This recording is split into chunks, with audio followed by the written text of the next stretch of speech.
I'm still pinching myself that we're doing this. This car, I think, represents the very best of what we can achieve.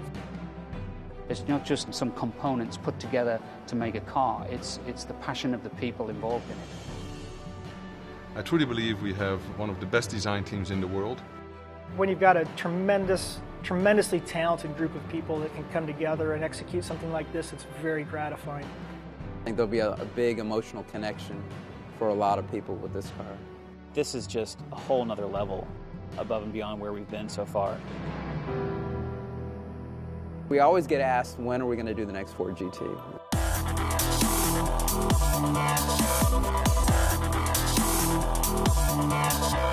When we were looking at 2016, which is the 50th anniversary of us winning the 24 Hours Le Mans, in fact coming in 1, 2, 3, we really felt it's the 50th anniversary. We have to do something.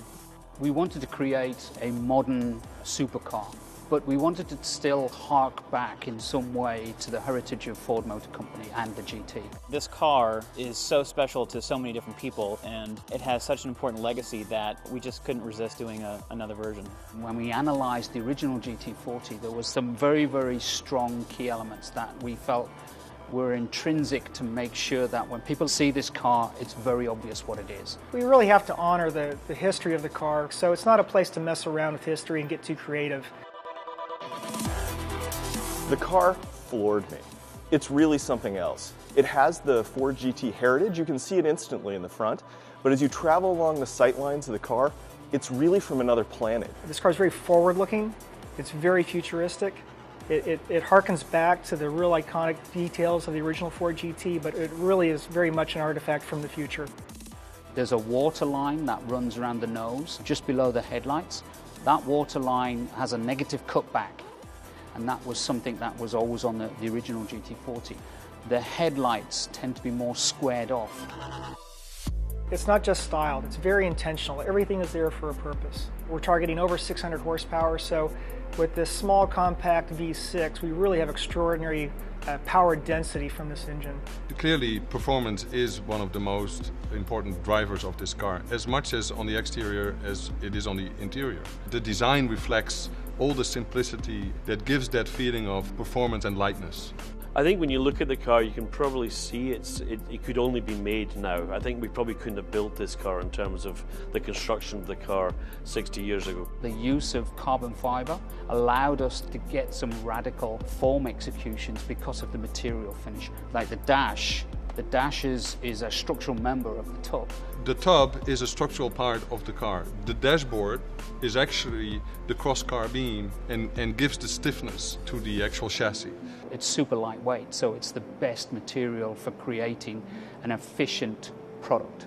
The efficiency goes throughout the vehicle, from the structure, throughout the bodywork. The EcoBoost twin-turbo V6 is the highest capacity EcoBoost we've produced. It's pure in its essence. Its primary function is to be a performance car, to go fast. So what you see is a very, very simple interior, but actually everything is readily available for the driver. This car is really pushing many boundaries as a GT car. It's pushing many boundaries as a sports car. And that's where simulation really comes into play.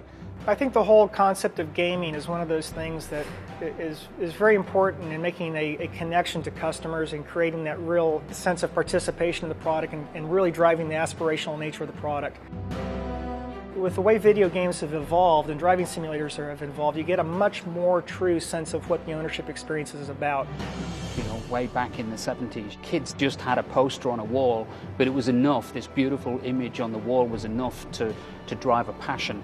What Forza brings to those guys is it brings the poster on the wall to life. There's not going to be a lot of these cars made, and not everyone's going to get to be able to drive one, but now you can actually do it virtually, and I think that's going to be even added to the excitement of the car.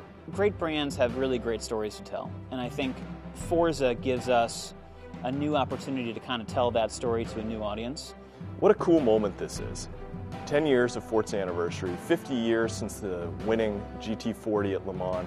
The original Ford GT was one of those cars that made us all fall in love with cars to begin with. So to be a part of this and to create a new future legacy for the Ford GT and to continue that, it's extremely exciting.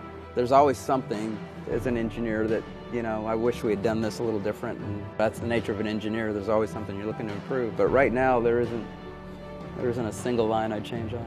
I wanted this to be a beautiful piece of product design. People to look at this and say, yes, it's a great tool that does a purpose. Yes, I see the heritage, but my God, it's gorgeous too.